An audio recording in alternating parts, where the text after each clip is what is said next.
kemi parasysh edhe këndvështrimin human.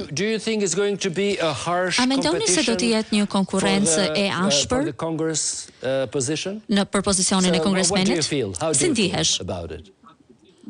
Like me and my competitors? Yes. E ke fjalën unë dhe bashkëpatriotët e mi? Yes, so right now we're the leading Republican. Tani ne jemi në krye të republikanëve, kemi pasur donacione edhe për republikanëve dhe për demokratëve. Jam i vetmi person i cili ka lindur dhe është rritur në këtë distrikt dhe votuesit duan dikë të tillë. Unë nuk vi nga pozicione me pushtet, prestigji.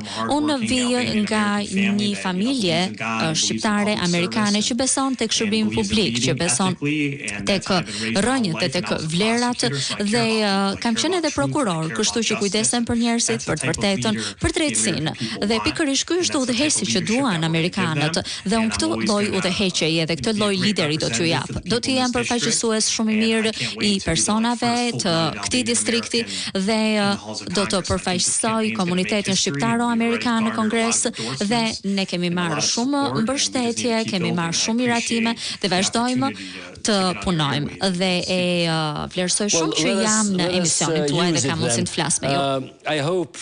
Le ta shfrytëzojmë atëherë.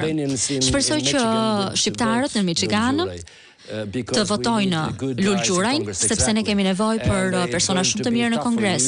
Patjetër që do të jetë vështirë për ty, por Amerika është e rëndësishme edhe për ty, edhe për të gjithë popujt e botës. Whenever the elections are do të flas me ty sapo të mbarojnë zgjedhjet dhe do të jetë interesante të kuptojmë se cila do të jetë dinamika në të ardhmen. Dua të bëj edhe një pyetje të fundit. In your platform, lexova në platformën tënde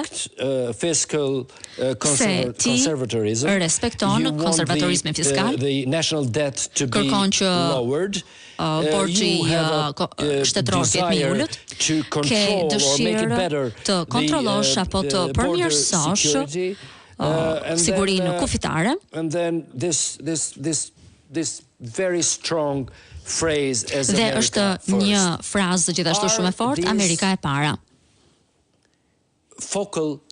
A janë këto pikat kryesore të platformës tënde? A janë të realizueshme në Amerikën e sotme? Patjetër që janë të realizueshme dhe pikërisht këtë të populli amerikan. Çdo vend ka kufi. Një vend pa kufi nuk ekziston.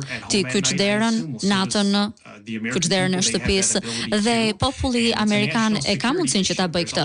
Është një çështje sigurisë kombëtare. Ka edhe plot të tjerë nga e mbar bota të cilët duan të lëndojnë popullin amerikan, duan të vinë nga vende të ndryshme në botë dhe duan të përfitojnë prej vlerave amerikane. Në administratën e kaluar hynë me 10 njerëz, me mijëra njerëz për shkak të kufive të hapur të asaj administrate. Dhe kështu kishte plot kriminal të cilët hynë nëpërmjet kufirit. Mirë, ne duam siguri dhe duam qëndrueshmëri.